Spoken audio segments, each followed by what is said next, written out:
नमस्कार दोस्तों, मैं अमात्य देव आज आपसे हिंदी भाषा और साहित्य के खंड क में भक्ति काल पर चर्चा करना चाहूंगा। भक्ति काल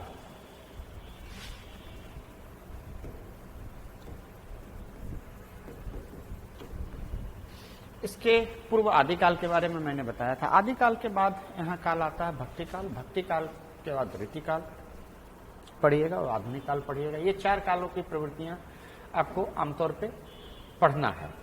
तो सबसे पहले मैं भक्ति काल पे आदिकाल पे चर्चा किया, आदिकाल के बाद मैं भक्ति काल पे चर्चा कर रहा हूँ।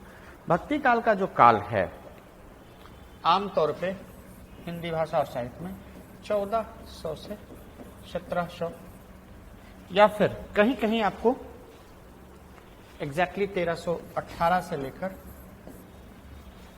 1643 ईस्वी तक मिलेगा। ये ईस्वी इसका कालक्रम है। अब इस काल विशेष में एक खास तरह के साहित्य की रचना हुई और इस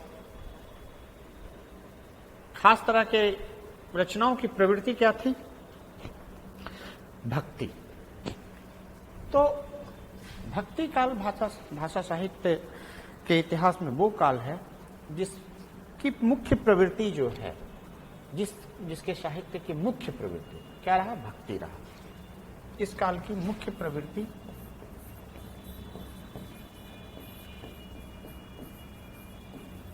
भक्ति रहा है। अब ऐसा नहीं है कि इस काल में अन्य प्रवृत्तियां नहीं रही, अन्य प्रवृत्तियां भी रही है, लेकिन इतिहास के लेखन की जब हिंदी भाषा और साहित्य के इतिहास लेखन की चर्चा हम लोग कर रहे थे तो मैंने बताया था जिस काल विशेष में जिस खास तरह की साहित्य ज्यादा रचे गए, यानी जिस काल विशेष में जो प्रवृत्तियां हावी रही उसी के अनुसार काल निर्धारण किया गया है। तो यहाँ भक्ति काल जो है 1400 से 1700 के ईस्वी के बीच या 1318 से 1643 ईस्वी, ये इस काल विशेष में मुख्य प्रवृत्ति के रूप में भक्ति रहा। और इस काल के अधिकतर रचनाकार जो हैं, अधिकतर रचनाकार जो हैं वो भक्ति पर ही रचनाएं लिखे। अब आते हैं कि इस काल विशेष की विशेषता क्या था, थोड़ा इसे समझते हैं।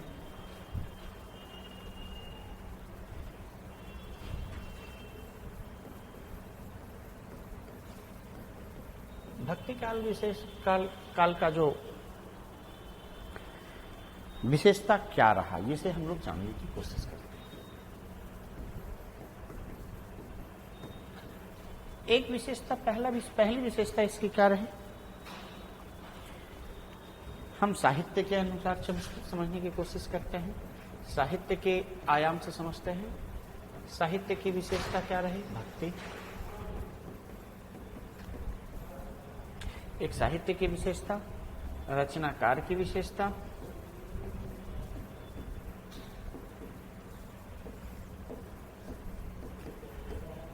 फिर आते हैं हम लोग तीसरा बिंदु कि ये दोनों के अलावा एक तीसरा बिंदु हम लोग देखते हैं। एक अन्य विशेषता रहती है कि ये सारा, पहले दो बिंदु को हम लोग समझ लेते हैं। पहले साहित्य की विशेषता क्या रही, साहित्य की मुख्य प्रवृत्ति क्या रहा, केंद्रीय तत्व क्या रहे? इसके केंद्रीय तत्व भक्ति था। इसका केंद्रीय तत्व भक्ति रहा और इसके रचनाकार जो हैं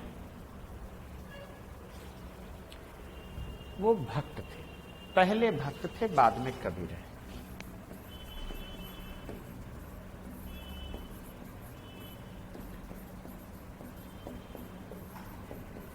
बाद में कवि, यानी कि एक तरफ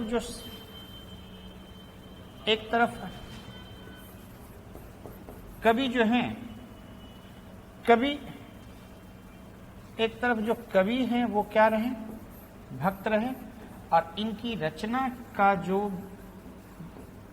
इनकी रचना रहा वो उसकी प्रवृत्ति क्या रही, भक्ति रही।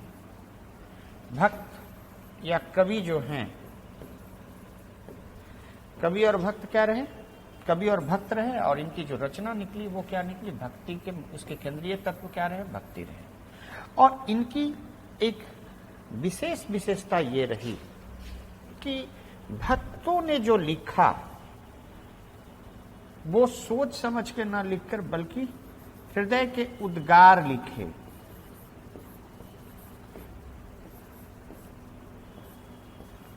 उद्गार लिखे, और ये उद्गार क्या थे, अमूर्त के प्रति प्रेम या जो अपने ईश्वर के प्रति प्रेम, ये रहा। तो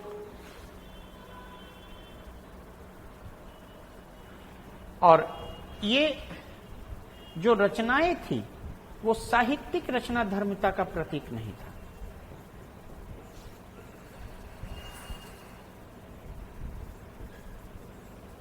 साहित्यिक रचना धर्मिता जैसे का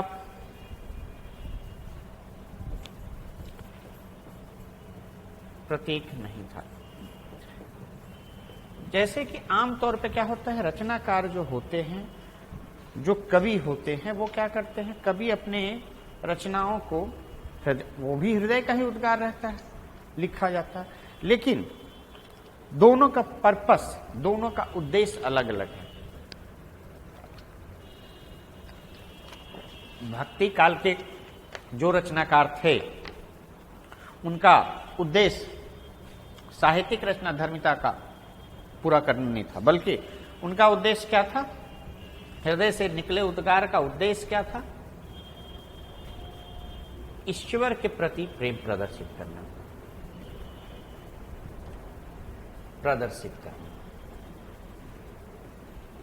तो यानी जो अमूर्त या मूर्त, जो निर्गुण में हो या सगुण में हो, जहां भी है, जहां भी इसका रचना धर्मिता जो कवि या भक्त जो कर रहे थे, वो रचना धर्मिता, उनका रचना धर्मिता का मूल उद्देश्य क्या था, इस ईश्वर के प्रति प्रेम को प्रदर्शित करना।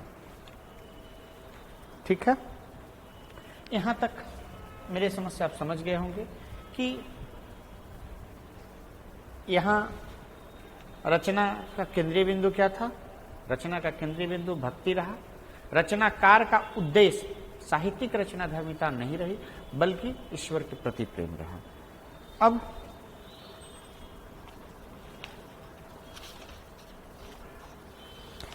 अब हम लोग आते हैं कि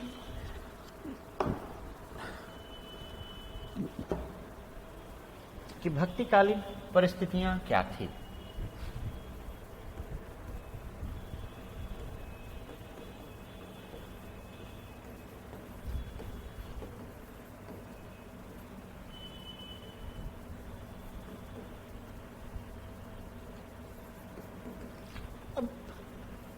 अगर हम लोग बातें करें भक्तिकालीन परिस्थितियां का, तो इसके पूर्व जो है, हम सबसे पहले इसके प्रेरक बिंदु को हम लोग जानना चाहेंगे कि भक्ति काल का प्रेरक बिंदु क्या था। तो सबसे पहले हम लोग जानते हैं, यहां दो रचनाकारों को अच्छे से समझने की कोशिश करेंगे। परिस्थितियों के पूर्व हम लोग जानेंगे ऐतिहासिक प्रेरक बिंदु। ऐतिहासिक प्रेरक बिंदु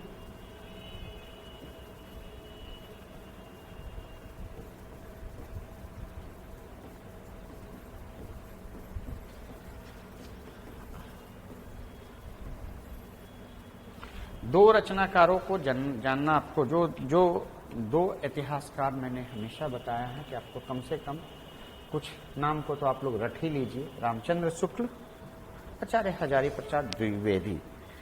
तो प्रेरक बिंदु के बारे में जब बातें हुई, तो सबसे पहला हम लोग समझने की कोशिश करते हैं कि प्रेरक बिंदु क्या रहा। ठीक है, तो पंडित रामचंद्र शुक्ल जो थे,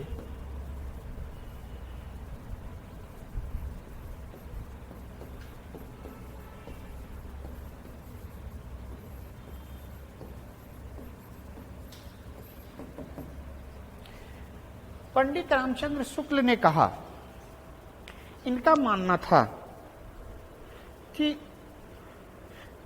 मैंने पहले भी बताया था कि जब हर इतिहासकार जो है तात्कालिक परिस्थितियों के हिसाब से जब काल निर्धारण हुआ तो काल निर्धारण के लिए क्या राजनीतिक परिस्थिति और प्रेरक बिंदु के बारे में सोच उन्होंने अपने अपने राय रखे। भक्ति काल के लिए राय इन्होंने ये रखा कि उस समय जो था इस्लाम का आगमन यहाँ पे हो चुका था। तो इन्होंने कहा कि इस्लामी आक्रमण से पराजित जो हिंदू जनता था, असहाय जनता जो था, इनका मानना था इस्लाम के आक्रमण के कारण जो पराजित जनता था, पराजित हिंदू जनता था, से पराजित हिंदू जनता,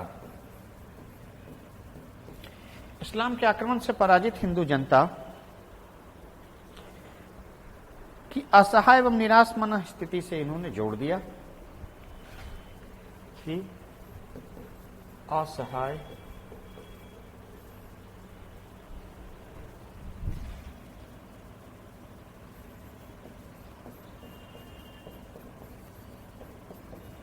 असहाय मन से जोड़ा। इन्होंने कहा कि ये पराजित जनता के पास जो था, ये एक पूरी जाति जो पराजित हो चुकी इस्लाम से, और उस समय क्या था, दिल्ली सल्तनत, कुतुबुद्दीन ऐबक का आक्रमण होता है दिल्ली पे, उसका दिल्ली सल्तनत की स्थापना होती है। ऐबक के बाद तुर्की आक्रमण के बाद गुलाम वंश का स्थापना, और इस तरीके से करके दिल्ली सल्तनत लगभग 1500 के समथिंग तक चलता, 1526 के आसपास चलता है। फिर 1526 के बाद फिर मुगल का शासन स्टार्ट हो जाता है, और मुगलों का लगभग 1700 के आसपास चलता है। तो 1200 से लेके 1700 तक का जो काल है, आमतौर पर 1700 तक का जो काल है, वो यहाँ पर क्या रहा, केंद्रीय सत्ता के रूप में क्या रहा, दिल्ली सल्तनत और मुगल सल्तनत, तो दोनों मुस्लिम शासक। तो इस्लाम इसी समय प्रतिस्थापित होते चला गया। तो जब पराजित जनता थी तो इनके पास जब पराजित मन था तो अपने पौरुष को, अपने जो हताश मन था, उसको उन लोग कहां लगाया, वो लोग लगाया भगवान की भक्ति में, और उसका एक मात्र सहारा दिखा भगवान की शक्ति और भगवान की भक्ति में उसका मन लगा। उसके अलावा कोई मार्ग था नहीं उनके पास। ऐसे में क्या हुआ कि दक्षिण से जो भक्ति मार्ग उत्तर में आया, उसको ये लोग अपना लिया, और यहां भक्ति आंदोलन की शुरुआत हो गई। मतलब कि इसको ठेठ में ऐसे समझने की कोशिश करते हैं कि पंडित रामचंद्र शुक्ल का कहना था कि इस्लाम के आक्रमण के बाद, इस्लामी आक्रमण के बाद यहाँ की हिंदू जनता, इस्लाम विजय के बाद हिंदू जनता हताश हो गई, और हताश हिंदू जनता जो था उस केंद्रीय सत्ता, इस्लामी सत्ता के खिलाफ विद्रोह की स्थिति में नहीं थी। ऐसे में उसने क्या किया, अपने हताश मन को, वो संपूर्ण जाति जो है हिंदू जाति, वो हताश मन को वो अमूर्त सत्ता की तरफ लगाया, यानी भगवान की भक्ति की तरफ लगाया, उसकी शक्ति में आस्था जगाया। इसके अलावा उसके पास तो कोई विकल्प था नहीं, क्योंकि इस्लामी सत्ता जो है इस रूप में काबिज हो गई कि वो तो हट नहीं रही थी। तो ऐसे में वो ऊपर वाले को ही सहारा मान सकते थे, ऊपर वाले के लिए गहन आस्था रखे। उसी वक्त एक धारा जो है, भक्ति की धारा, जो दक्षिण से उत्तर की तरफ आई, उसको यहाँ के हताश जनता ने उस तात्कालीन परिस्थितियों के हिसाब से अपना लिया, और भक्ति आंदोलन की यहाँ शुरुआत हो गई भक्ति काल का, और उसी में साहित्य रचेगा, वही भक्ति काल बन गया। लेकिन असहाय जनता के मन से जोड़ा, और ये असहाय मन जो था, मन को भगवान की भक्ति एवं शक्ति में लगा दिया।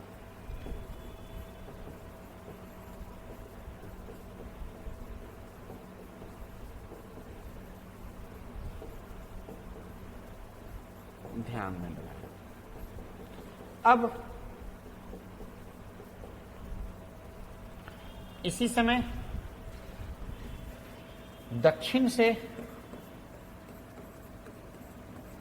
उत्तर के तरफ भक्ति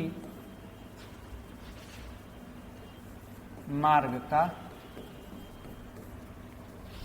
आगमन शुरू होता है।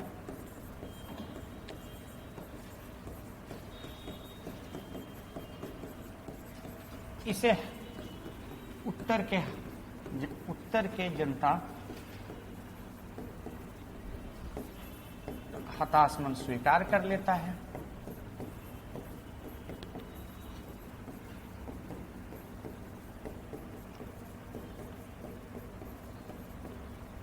नतीजा यहां भक्ति आंदोलन की शुरुआत हुई।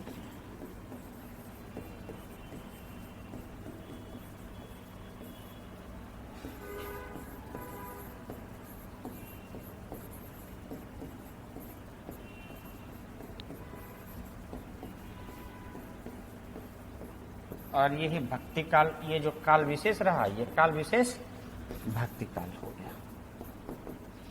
अब आइए इस बात को,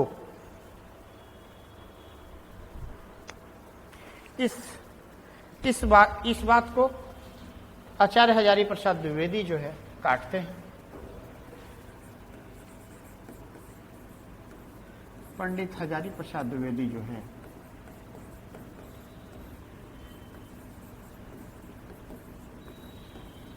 इनका मत क्या है? इनका मत है कि भक्ति आंदोलन जो है कहीं बाहर से आयातित नहीं हुई है। उत्तर में जो था वो परिस्थितियां ही कुछ ऐसी थी कि वो भक्ति मार्ग, भक्ति आंदोलन का पदस्थापन या भक्ति आंदोलन का यहां पे स्थापित होना स्वाभाविक था, नेचुरल था, होना ही था। क्योंकि उस समय के राजनीतिक, सोशियो इकोनॉमिक कंडीशन जो है, भारतीय राजनीतिक परिस्थितियां, आर्थिक परिस्थितियां, सामाजिक परिस्थितियां, धार्मिक परिस्थितियां और सांस्कृतिक परिस्थितियां कुछ ऐसी थी कि अगर एग्जैक्टली ये रूप में नहीं होता तो कम से कम 16 आना ना 12 आना तो वह सही होता। इनका मानना था कि भक्ति आंदोलन भारतीय चिंताधारा का स्वाभाविक विकास था और पहले से ही आदिकाल में नाथों और सिद्धों की परंपरा थी, जहां अवतारवाद, लीलावाद चला आ रहा। वो जातिगत कठोरता, वर्ण व्यवस्था, ये सब का विरोध तो वो लोग कर ही रहे थे, नाथपंथ और सिद्धनाथ वगैरह। तो ऐसे में जब दक्षिण से जो भक्ति का धारा आया उसमें एक घुल मिल गया और ये जो रचनाएं करने लगे, वो साहित्य जो था उसमें लोक मंगल की कामना थी, मानवीय करुणा थी और ये जो उसके प्रखर विरोध इन्होंने किया, तत्कालीन रूढ़ियों का, आडंबरों का विरोध जो किया, वो यहाँ के भक्ति साहित्य में दिखा। ठीक है। और तो ये मोटा मोटी ये जो था, ये रूप वही होता। ये जो सामाजिक आर्थिक परिस्थिति ऐसी थी कि इसका 16 आने में 12 आना स्वरूप वही होता। तो इस चीजों को इस रूप में समझते हैं। फिर से एक बार, पंडित हजारी प्रसाद द्विवेदी का मानना था कि भाई कि भक्ति आंदोलन क्या है?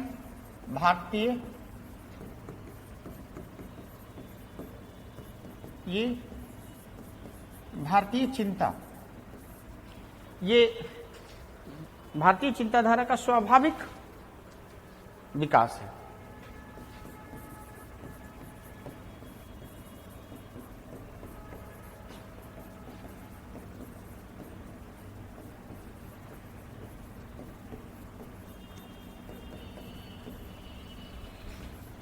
स्वाभाविक विकास है, भारतीय चिंताधारा का स्वाभाविक विकास है। और यहां पहले से ही आदिकाल से ही आपने देखा होगा नाथों सिद्धों की परंपरा है। यहां अवतारवाद है, लीलावाद है, लीलावाद चला आ रहा है। इसके अलावा ये नाथ सिद्ध जो थे, जाति व्यवस्था, वर्ण व्यवस्था, अन्य आडंबर, आडंबरों का विरोध तो कर ही रहे थे।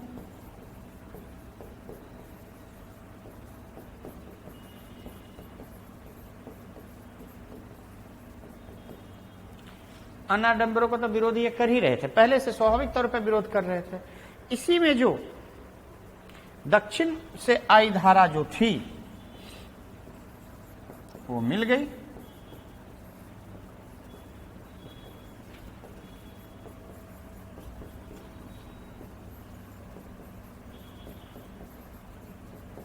और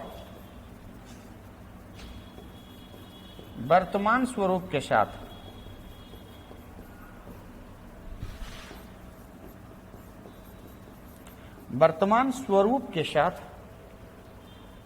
भक्ति आंदोलन का शुरुआत हो गया।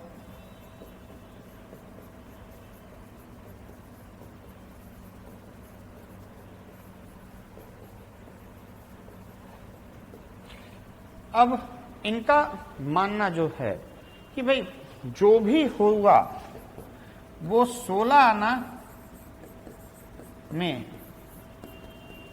12 आना जो है, यानी इस्लाम का आना बड़ा मैटर नहीं था इनके लिए। इस्लाम नहीं भी आता तो भी जो स्थितियां थी, सामाजिक आर्थिक स्थितियां जो थी, वो ऐसी थी कि ये भक्ति आंदोलन का स्वरूप 16 में 12 आना ऐसे ही रहता। तो ये इनका मानना है कि इस्लाम नहीं भी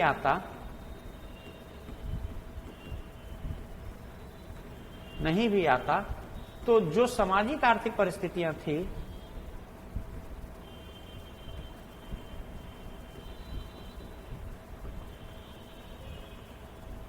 राजनैतिक स्थिति था, उसमें इसका स्वरूप 16 आने में 12 आने ऐसा ही होता।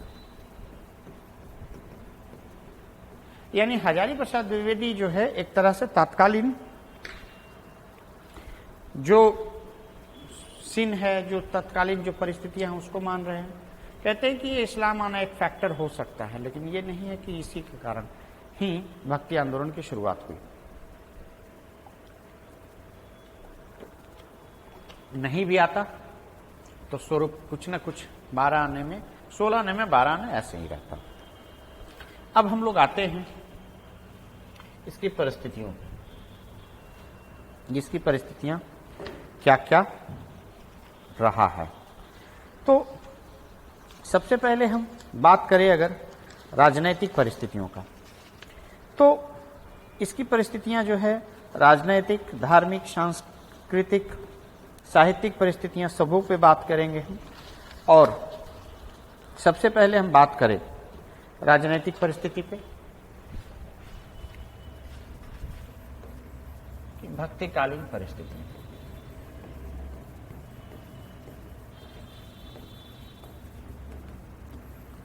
सबसे पहला राजनैतिक परिस्थिति।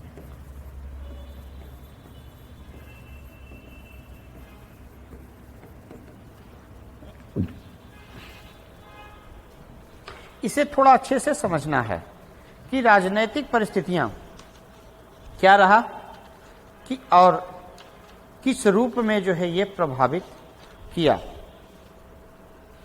सबसे पहला चीज, हम लोग जानने की कोशिश करते हैं कि अगर इस्लाम का आगमन यहां हो रहा है तो इस्लाम के आगमन के साथ यहां केंद्रीय सत्ता का स्थापना होता है। और वो केंद्रीय सत्ता किस रूप में आता है?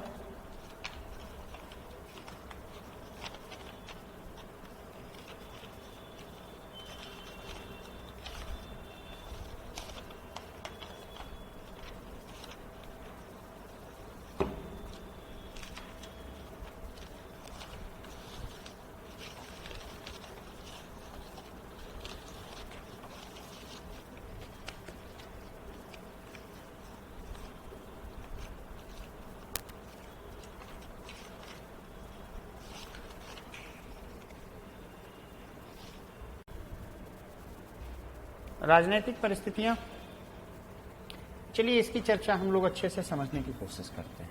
सबसे पहले केंद्रीय सत्ता।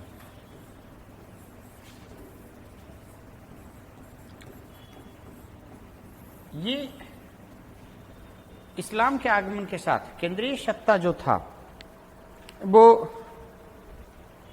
केंद्रीय सत्ता में मुख्य रूप से दो, मैं पहले भी बता रहा हूं कि दिल्ली सल्तनत और मुगल सल्तनत।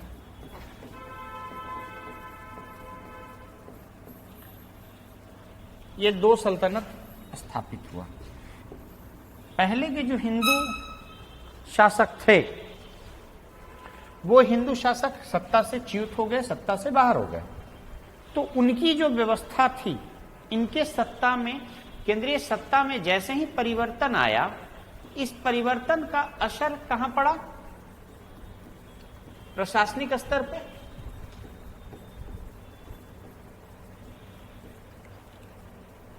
इसका प्रशासनिक स्तर पर इसका असर पड़ा।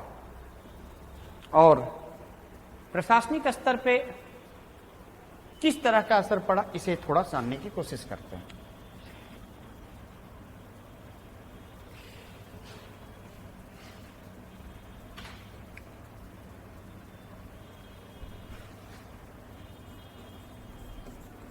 पहले हिंदू सामंत थे। हिंदू सामंत थे, इनकी व्यवस्था चल रही थी, जो कि सालों से जो था पुश्तैनी चला रहा था। इन्होंने क्या किया, जब दिल्ली सल्तनत आया तो मुख्य रूप से जो सामंत थे वो राजपूत थे। उसको बाहर करने के लिए इन्होंने दिल्ली सल्तनत में इक्तादारी व्यवस्था शुरू किया।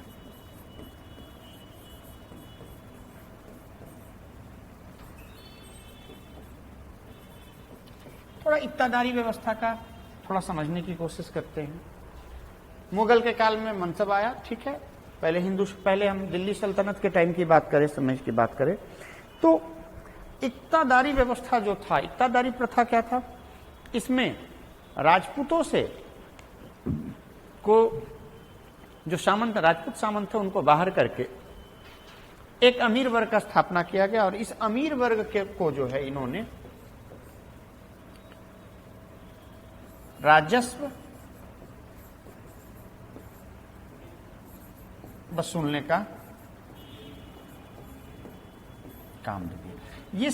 ये इक्तादारी में सिर्फ राजस्व ही नहीं वसूल रहे थे, सैन्य सहयोग भी कर रहे थे, प्रशासन भी चला रहे थे, ठीक है, न्याय व्यवस्था भी देखते थे। एक तरह से ये हिंदू सामंत को क्या किया गया, बाहर करके इसको अमीर। और ये जो थे, ये इक्तादारी क्या था, ये ट्रांसफरेबल था। ट्रांसफरेबल का मतलब हुआ कि एक इक्ता जो है पुश्तैनी व्यवस्था में का हिस्सा नहीं था। आप अगर आज कहीं के, जैसे आज समझ सकते हैं आधुनिक काल में, आप समझे कि कोई राज्यपाल है, अगर केंद्रीय सत्ता की बात हम करें कि दिल्ली के केंद्र सरकार जो है एक राज्यपाल को अगर राज्य का सर्वोसर्वा बनाकर भेजते हैं तो राज्यपाल क्या होता है, कई बार पद से च्युत होते हैं या फिर ट्रांसफर हो जाते हैं। बिहार के राज्यपाल को पंजाब का राज्यपाल बना के भेजा जा सकता है, पंजाब के राज्यपाल को बिहार का राज्यपाल बना के भेजा जा सकता है। और जैसे ही इनका ट्रांसफर होता है, तबादला होता है, जैसे ही इनका ट्रांसफर या तबादला हुआ, वो सारी व्यवस्था जहां का था वहीं छूट गया। ऐसा नहीं है कि अगर आज किसी XYZ को बिहार का राज्यपाल बनाया गया तो ये पुश्तैनी चला आ रहा है कि नहीं उनके बेटा भी यहाँ का राज्यपाल हो गए, उनके पोता राज्यपाल होंगे, ऐसा नहीं है। तो इक्तादारी जो ये इस व्यवस्था आया, इस व्यवस्था से क्या हुआ, जो हिंदू सामंतवाद का जो पुश्तैनी व्यवस्था था उसने इसको ध्वस्त कर दिया। अब इसका इम्पैक्ट कहाँ पड़ेगा? और ये इक्तादारी व्यवस्था जो था वो राजस्व वसूलने से लेके सैन्य सहयोग भी करता था, प्रशासन भी चला रहा है, और न्याय व्यवस्था जो भी वहां उस खास इलाके का जहां का इक्ता मिला है वो सारा व्यवस्था वहां का वो देख रहा है। सेम व्यवस्था मुगल काल में अकबर ने क्या चलाया? मनसबदारी व्यवस्था। मनसबदारी व्यवस्था भी पद क्रम के अनुसार होता था, कितना उनका मनसब कितने का है, 50,000 का मनसब अगर सबसे उत्कृष्ट माना जाता था तो उस मनसब के हिसाब से उनका रैंक पता चलता था, और उस रैंक के हिसाब से उनको एक पदक्रम और रैंक के हिसाब से उनको कुछ खास सैन्य व्यवस्था रखनी होती थी। तो एक तरह से वेतन के जगहों पे इक्तादारी और मनसबदारी उनके पद के सम्मान, और मनसब में मनसबदार जो होते थे, वो जो नई व्यवस्था आई इसमें कोई भी व्यक्ति अपनी योग्यता के बदौलत यहाँ पहुंच सकता था। जैसे आज के सिविल सर्वेंट जो होते हैं वो क्या करते हैं, किसी भी कोई भी जाति और समाज का हो, एग्जाम पास करके सिविल सर्वेंट बन सकते हैं। तो वैसे ही अपनी अकबर के टाइम में जो चालू हुआ मनसबदारी व्यवस्था, उसका भी एक खास गुण ये था कि नए लोग भी जो है यहाँ पे आ सकते थे। इक्तादारी व्यवस्था में दिल्ली सल्तनत में जो पहले से, तो ये जो पहले का खाचा जो बना हुआ सामंतशाही का खाचा था वो कहीं ना कहीं इक्तादारी व्यवस्था से कमजोर हुआ, मनसबदारी व्यवस्था से कमजोर हुआ। शुरुआत में ये राजपूतों को हटाने के लिए लाए थे, तो ये व्यवस्था जैसे ही कमजोर हुआ तो हिंदू सामंतशाही व्यवस्था जो था इसको समझते हैं कि ये वर्ण व्यवस्था का पोषक था। वर्ण व्यवस्था में ऊपर के दो वर्ग हो गए, ब्राह्मण और क्षत्रिय। इसी क्षत्रिय से आते थे राजपूत या सामंत वर्ग।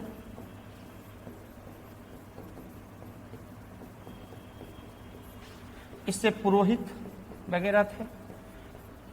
क्षत्रिय जो था वो पुरोहित वर्ग को पोषित करता था, या राजपूत ब्राह्मणों का पोषण करता था। समझने वाली बात यह है कि जब पोषण की बातें होगी तो दोनों में क्या होगा, समझौता रहेगा, दोनों एक दूसरे को श्रेष्ठ कहेगा। और ये दोनों का गठजोड़ क्या था, शोषण का तंत्र बनाता था। ब्राह्मण प्लस क्षत्रिय जो है, ये दोनों का गठजोड़ क्या था, शोषण का तंत्र एक बनाता था। और इस शोषण का परिणाम क्या था, धर्म, कई जगहों पे शोषण हो रहा है, धर्म, अर्थ, कई जगहों पे शोषण है। चूंकि ये क्षत्रिय क्या करेगा, टैक्स वसूलेगा, ब्राह्मणों क्या, धर्म के नाम पे, तो यहां पर इसके कारण क्या आएगा, आडंबर आएगा,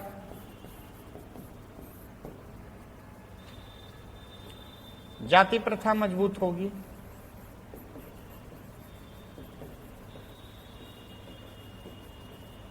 तो इस तरह की कई कुरीतियां यहां पे आने लगी थी, ऐस आती थी। लेकिन जब ये इनको कमजोर किया गया तो ब्राह्मण भी कमजोर हुए। नतीजा ये जो है शोषण और ये जो है ये अन्य चीजें जो है, ये दोनों, ये जैसे ही क्षत्रिय कमजोर हुआ या राजपूत कमजोर हुए तो ब्राह्मण जो है, ब्राह्मण उस व्यवस्था में वो भी कमजोर होते चले गए। नतीजा ये हुआ कि वर्ण आश्रम व्यवस्था जो वैदिक काल से जो चला आ रहा था, जटिल और कटु था या कठोर था, वो थोड़ा ढीला पड़ा।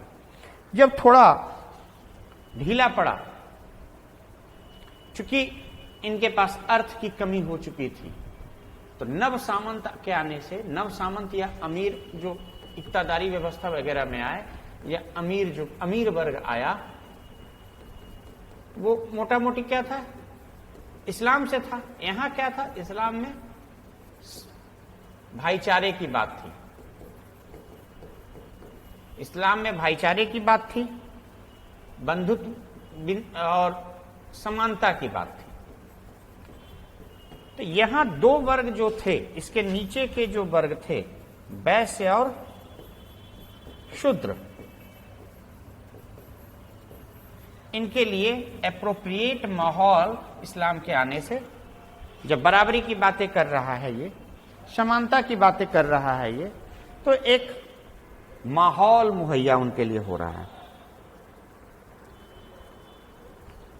और इस व्यवस्था से इसको, भक्ति काल को एक सहयोग मिला।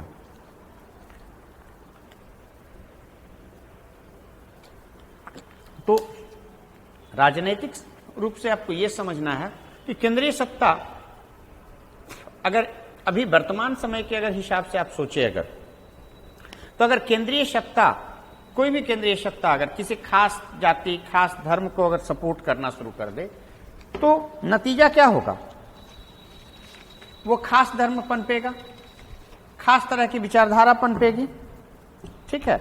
लेकिन जैसे ही सत्ता कमजोर हुआ, सामंत वर्ग कमजोर हुआ, सामंत वर्ग के कमजोर होने के कारण ये जो आडंबर, शोषण, ये थोड़ा यहां धर्म पे लचीलापन आया, ये जाति व्यवस्था या वर्ण व्यवस्था में लचीलापन आया, और इस लचीलेपन का सहयोग एक माहौल मुहैया हुआ, और इसका सहयोग एक आर्थिक स्वरूप में इसका आया। अब आर्थिक परिस्थिति, समाज आर्थिक परिस्थितियों को थोड़ा समझते हैं, आर्थिक सामाजिक परिस्थितियों को थोड़ा समझते हैं हम लोग, कि ये मुहैया तो ये सिचुएशन करा दिया, लेकिन समझने वाली बात है कि केंद्रीय सत्ता का मजबूत होने के अन्य प्रभाव क्या पड़ा। केंद्रीय सत्ता अगर स्थापित हुआ तो इसका एक आर्थिक सरोकार ये हुआ कि ये सड़क,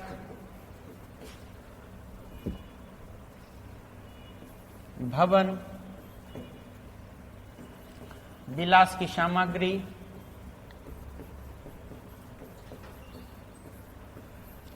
का उत्पादन शुरू हुआ। आर्थिक सरोकार जैसे ही सड़क बना, भवन बना, आदमी को जरूरत होगी, यहां आर्थिक क्रियाकलाप बढ़ा, और इसका नतीजा क्या हुआ, नगर भी विकसित हुआ, और नगर आया तो मेल जोल भी बढ़ेगा। नगर में क्या हुआ, व्यापार के कारण सुदूर देशों के साथ संबंध इसका बना।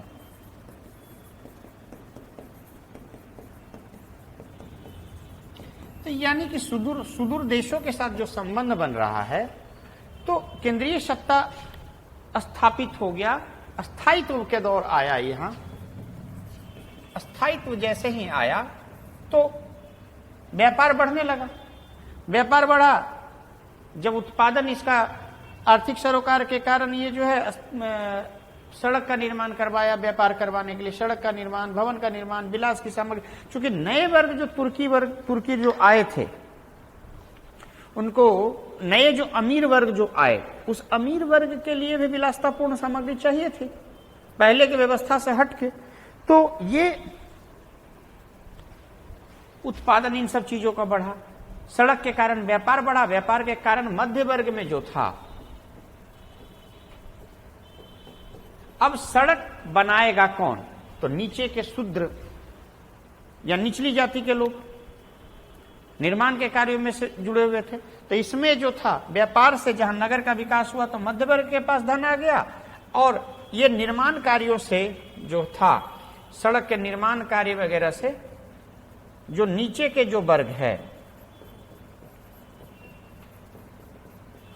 शिल्पी,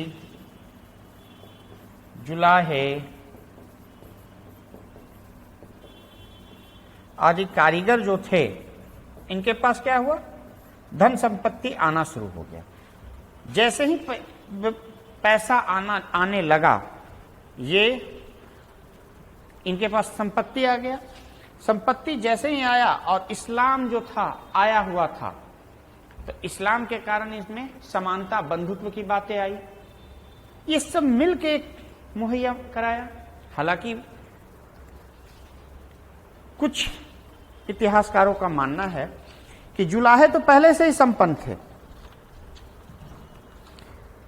जुलाहों की स्थिति पहले से ही अच्छी थी, क्योंकि वस्त्र का व्यापार जो था वो पहले से चल रहा था, तो वस्त्र बनाना जुलाहों का काम था। कबीर जो आए हैं वो जुलाहे जाति से हैं।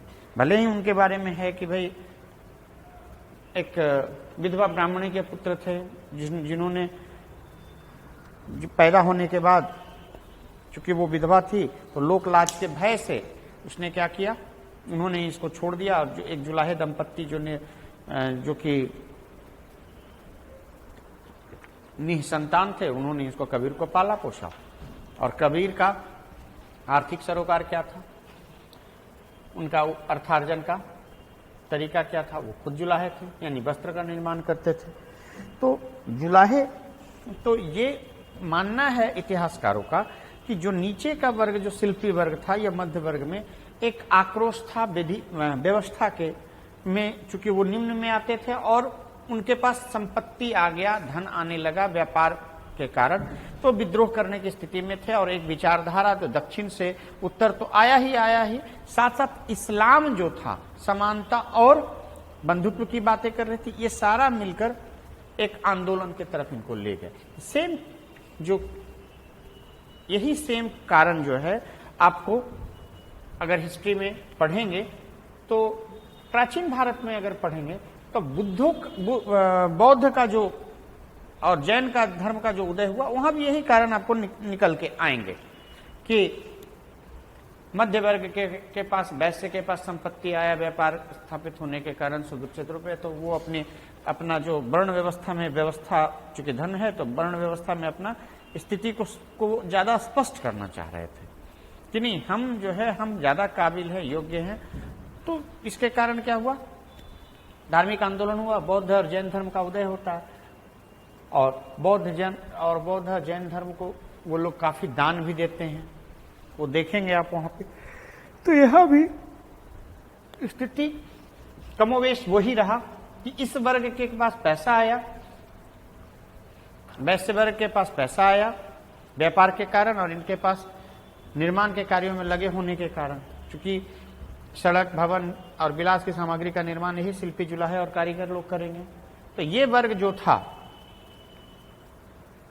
इस नीचे के जो वर्ग थे उनकी स्थिति क्या थी, ज्यादा मुखर होके उभरने लगी। ठीक है, इसके बारे में जो है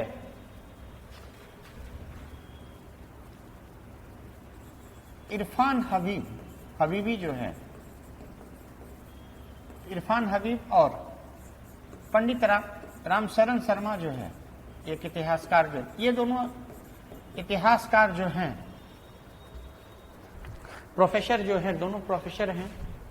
और प्रोफेसर रामशरण, ये दोनों प्रोफेसर जो थे, इनका यही विचार था, यही आर्थिक सरोकार जो था, यही आर्थिक कारण या सामाजिक कारण, सामाजिक आर्थिक कारण जो है भक्ति काल का की परिस्थितियां मुहैया कराता है, उपलब्ध करवाता है।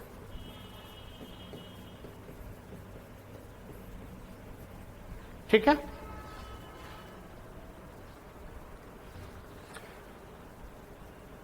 इसको इस तरीके से इन्होंने सभी वर्ग के लिए कहा, लेकिन जुलाहों की स्थिति मैंने पूर्व में ही बता दिया कि जुलाहों की स्थिति पहले से ही अच्छी थी और वो अपने, मैंने बताया भी कि कबीर जो है जुलाहे से आते हैं, ठीक है। एक तरफ तो उस समय जो था जाति व्यवस्था कठोर हो रही था, हो रहा था उस समय क्या था, जाति व्यवस्था कठोर हो रहा था, कठोर था। बेटी और रोटी का संबंध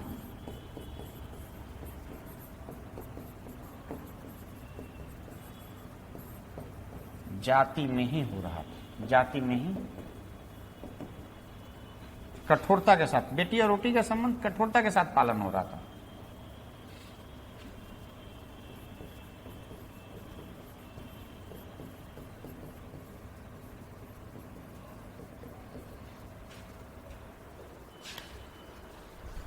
तो ये जो सिचुएशंस आए, ये जो परिस्थितियां आई, ये यही परिस्थितियां मिलजुल कर भक्ति आंदोलन के लिए राजनीतिक और सामाजिक आर्थिक परिस्थितियों को उपलब्ध करवा रहा था। दूसरी तरफ क्या था, उस समय का एक और अन्य सच ये भी था कि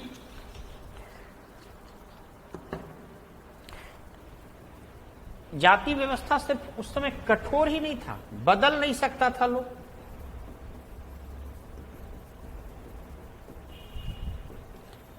जाति तो अभी भी नहीं बदली जाती है, धर्म बदल लेते हैं लोग, जाति अभी भी नहीं बदल। उस समय अलबरूनी वगैरह जो है लिखते हैं कि हिंदू अपनी जाति को बदलने नहीं देते थे, वह अपनी जाति का उल्लंघन करना सदैव रोक दिया जाता था। और दलितों और शूद्रों की जो स्थिति थी, दलित और उस समय दलित और नारी की स्थिति दयनीय थी।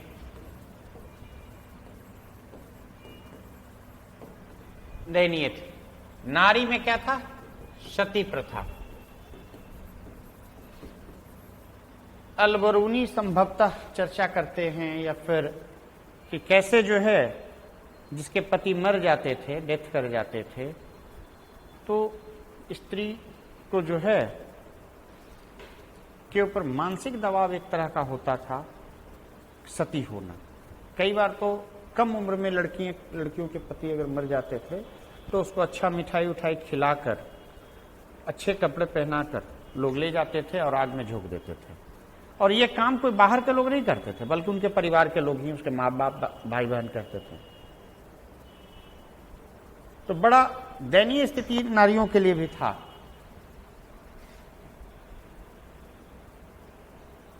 लेकिन मीरा जो भक्तकालीन कवित्री रही है, वो इसी समय की देन है। इस समय नारियों की स्थिति, सती प्रथा तो था ही, पर्दा प्रथा था,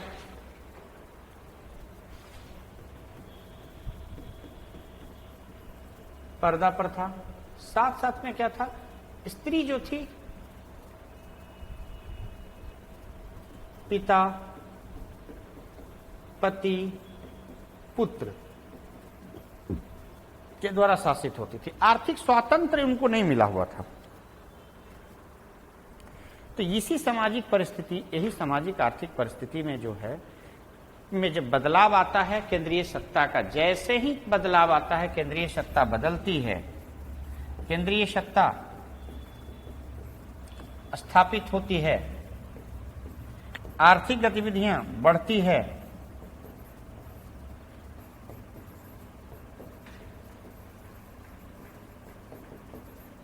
आर्थिक गतिविधियों का फायदा जो है निम्न वर्ग को जाता है और मध्य वर्ग को जाता है। दूसरी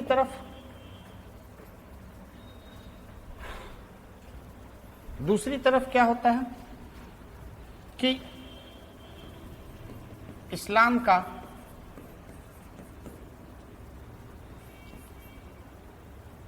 समानता एवं बंधुत्व की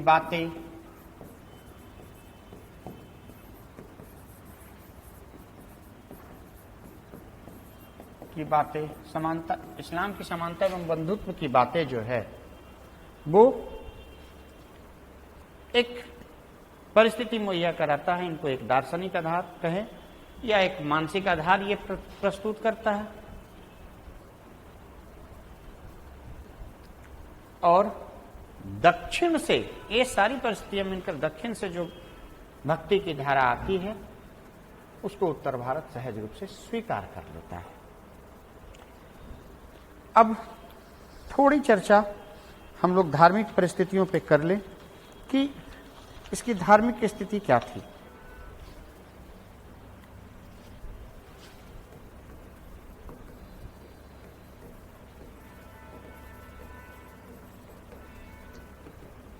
पहला, इस्लाम का आगमन। तो यहां पे दो चीजों को समझना है, एक इस्लाम के आगमन को समझना है पहला, और दूसरा उस समय के उपदेशक या संत। ये दो चीजें ऐसे थी उस समय का कि जो उनके भक्ति आंदोलन के लिए एक धार्मिक आधार को मुहैया करा रहा है। इस्लाम का आगमन आया तो समानता और बंधुत्व की बातें तो मैं बोल ही रहा हूं,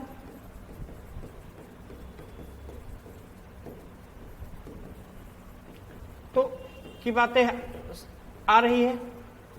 तो ये बातें सिर्फ बातें तक नहीं है, बल्कि ये चूंकि ये एक तरह से राजधर्म है, राजा का धर्म यही इस्लाम था, और उस समय बहुत सारे लोग जो थे, नीचे के निम्न जाति के लोग जो थे या ऊपर के जाति के लोग भी लाभ पाने के कारण या विचारधारा से प्रभावित होकर इस्लाम में या तात्कालीन जो सनातन धर्म था उसके आडंबर रूढ़ियों के कारण इस्लाम में बदल रहे थे, वो लोग तब्दील होते जा रहा था उनका। दूसरी तरफ क्या था, उपदेशात्मक जो उपदेशक और संत जो हुए, उन संतों ने एकेश्वरवाद की बातें की। उन्होंने क्या कहा कि ईश्वर एक है, चाहे वो राम के रूप में हो या रहीम के रूप में हो। तो ये चीजें मुहैया हुई। तीसरी बात ये भी थी कि उस समय वैदिक धर्म थोड़ा कमजोर हुआ, तो वैदिक धर्म में जो वैदिक देवता थे, इंद्र, वरुण, वैदिक धर्म में जो धर्म का स्वरूप बदल रहा था।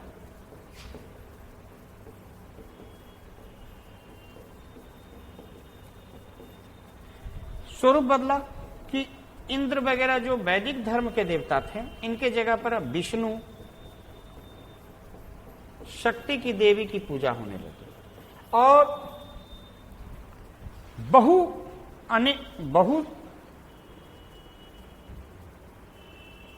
पूजन की जो प्रथा थी, एक तरह से कहिए कि बहुदेववाद की जो प्रथा थी, उसके जगह पे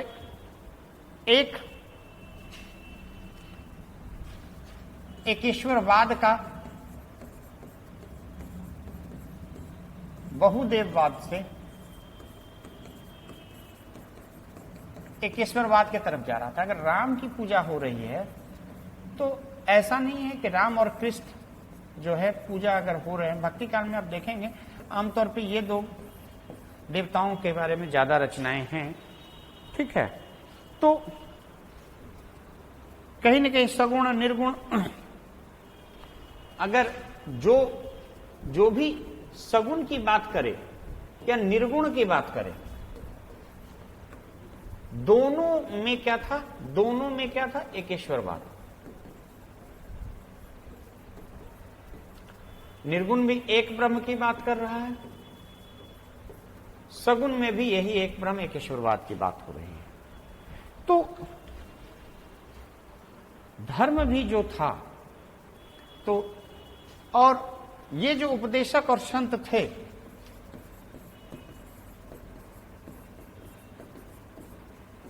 ये धर्म में जो आडंबर थे उसका विरोध कर रहे थे।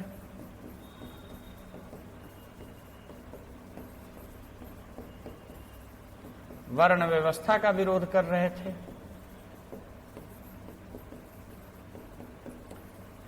तो एक तरह से समझिए कि जो तत्कालीन जो भी रूढ़ियां थी,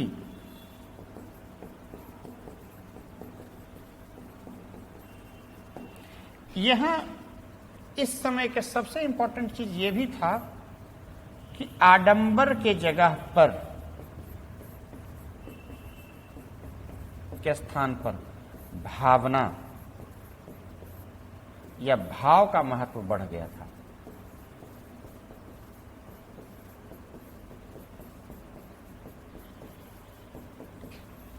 और यही भाव से क्या हुआ, इसी से भक्ति का प्रादुर्भाव हो रहा है।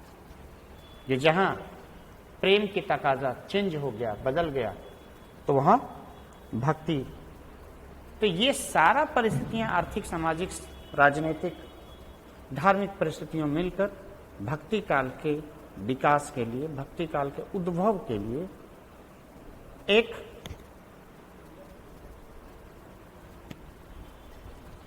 जमीन तैयार कर दे रहा था। और इसी जमीन पर आगे भक्ति काल या भक्ति साहित्य रचे गए, जो कि 12वीं सदी से लेकर